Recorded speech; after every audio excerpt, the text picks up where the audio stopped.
Assalamualaikum warahmatullahi wabarakatuh. Perkenalkan, saya Ilham Kusaini dengan NIM 43030020001. Di sini saya akan menjelaskan tentang materi pemberdayaan masyarakat untuk memenuhi tugas model pengembangan masyarakat Islam semester 4. Untuk pemberdayaan masyarakat sendiri yang akan saya bahas yaitu mengenai 3 materi. Yang pertama adalah pengertian pemberdayaan masyarakat Islam, yang kedua tujuan dan indikator pemberdayaan masyarakat Islam, dan yang ketiga adalah tahap dan strategi. Untuk yang pertama yaitu pengertian pemberdayaan masyarakat. Pemberdayaan masyarakat.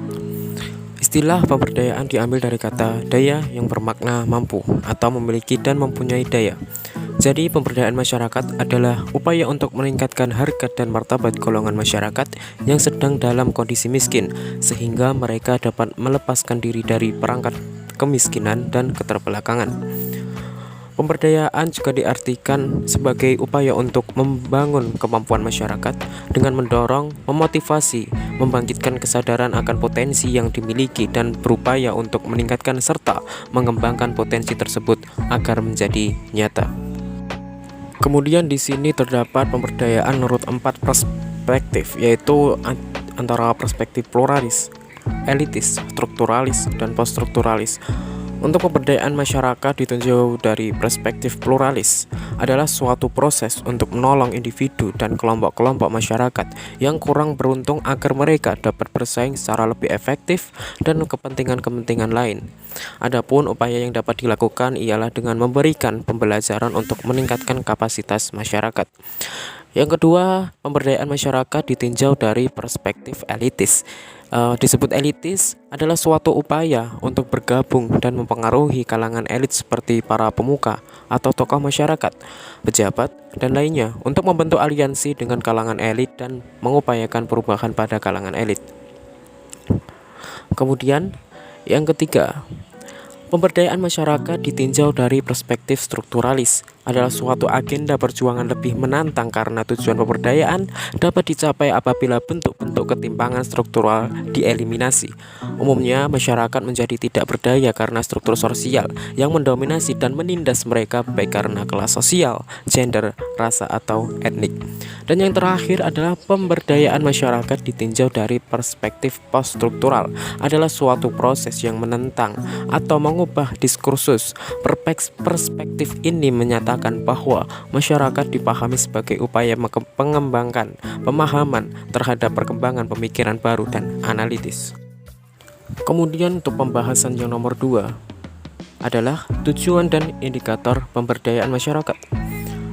Tujuan ini dibedakan menjadi 3 yang kurang lebih sama akar pembahasannya. Yang pertama, pemberdayaan dilakukan dengan tujuan untuk menumbuhkan keadilan sosial dengan memberikan ketentraman kepada masyarakat yang lebih besar serta menciptakan persamaan politik yang seimbang dan saling menolong antar sesama.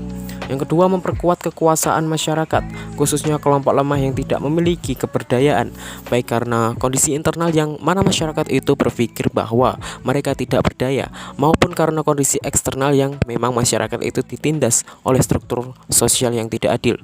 Untuk membantu, yang ini ketiga ya, untuk membantu pengembangan masyarakat yang lemah, miskin, dan kaum kecil serta untuk memberdayakan kelompok masyarakat tersebut secara sosioekonomis sehingga mereka dapat lebih mandiri dan dapat memenuhi kebutuhan dasar hidup mereka, namun sanggup berperan serta dalam pengembangan masyarakat.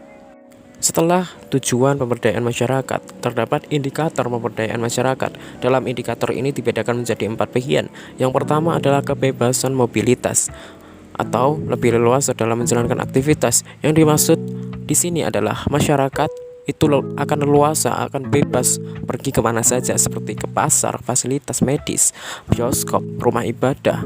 Akan dikatakan berhasil apabila manusia dalam melakukan aktivitas tersebut tidak membutuhkan bantuan. Kemudian yang kedua adalah kemampuan membeli komoditas kecil, adalah kemampuan membeli kebutuhan sehari-hari. Yang dimaksud di sini adalah seorang masyarakat mampu membeli makanan, minuman, dan lainnya yang mampu mencukupi kebutuhannya atau mampu menunjang kehidupannya. Kemampuan yang dimaksud di sini adalah kemampuan untuk membeli barang-barang kebutuhan keluarga sehari-hari seperti beras, minyak tanah, gas, minyak goreng, bumbu, dan kebutuhan lainnya. Kemudian yang ketiga adalah kemampuan membeli komoditas besar. Yang dimaksud di sini adalah kemampuan untuk membeli barang-barang sekunder atau tersier. Kan tadi sudah dijelaskan, komoditas kecil adalah kebutuhan makanan sehari-hari. Nah, untuk komoditas besar ini adalah kemampuan untuk membeli barang-barang yang sekunder atau tersier, misalnya seperti lemari, televisi, radio, koran, majalah, dan kendaraan.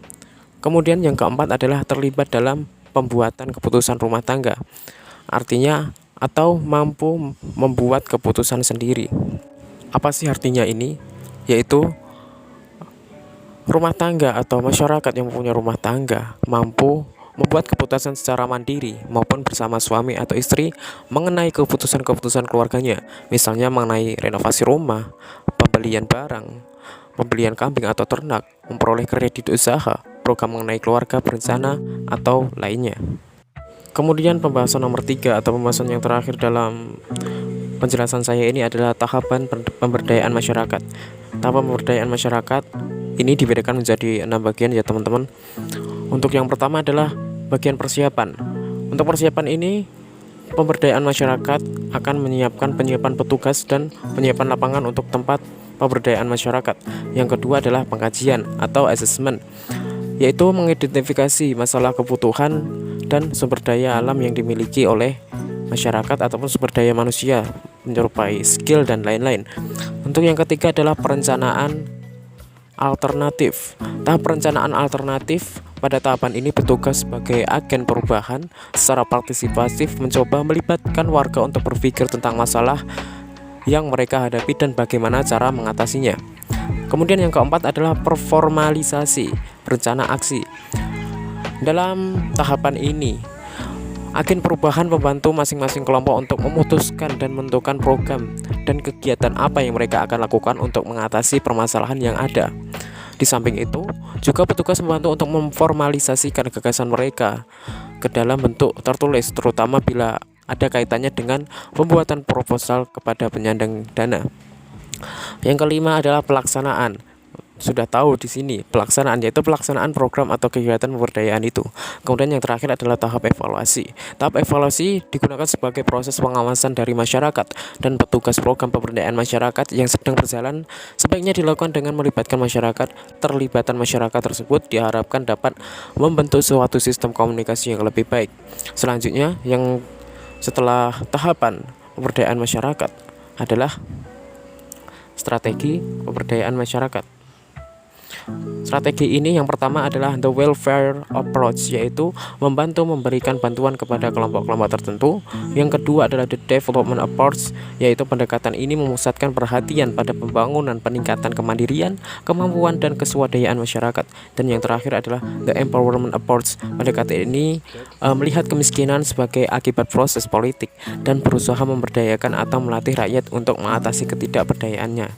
Mungkin itu saja yang dapat saya sampaikan, kurang lebihnya mohon maaf, dan semoga saja teman-teman semua diperlancar untuk mendapatkan nilai yang lebih baik, mendapatkan nilai yang paling bagus untuk UAS model pengembangan masyarakat Islam ini. Terima kasih. Wassalamualaikum warahmatullahi wabarakatuh.